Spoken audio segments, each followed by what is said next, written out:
Hi friends, welcome to last sarees ఎల్ఎస్కేన్ అండి. ఇదిగోండి మా ఇంటికి వచ్చేసి ఈరోజు ఒక స్పెషల్ గెస్ట్ వచ్చిందండి. ఇక మా అత్తమ్మకి కొంచెం హెల్త్ బాగాలేదండి, వింటర్ సీజన్ కదా, కొంచెం బాగాలేదు. మళ్ళీ జాయింట్ పెయిన్స్, కొంచెం హెల్త్ చెకప్ ఉండే ఈ మంత్లో, కాబట్టి చెకప్కి తీసుకొచ్చిన తర్వాత ఇక తను వెళ్తానంటే నేనే ఇవ్వలేదు. తను అసలు ఎవరి దగ్గరికి వెళ్ళదండి, ఎవరి దగ్గరికి వెళ్ళదు. తనని ఎవరు కూడా ఇన్వైట్ చేసుకోరండి.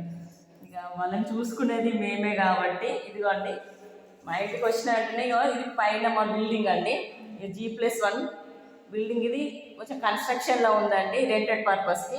ఇక ఇల్లు చూస్తారనేసి ఫినిష్ అయిన వెంటనే ఫస్ట్ మా అత్తమ్మకే చూపించాలనిపించిందండి నాకు. ఎందుకంటే వాళ్ళ కొడుకు ఇంత ఇల్లు కట్టిదని సంబరపడేదంటే మా అత్తమ్మే కదండి. నిజంగా వీళ్ళ బ్లెస్సింగ్ వల్లే కదా మేము ఇంత ఇల్లు కట్టగలిగాము. కాబట్టి తను ఫస్ట్ చూపిద్దామని తీసుకొచ్చానండి.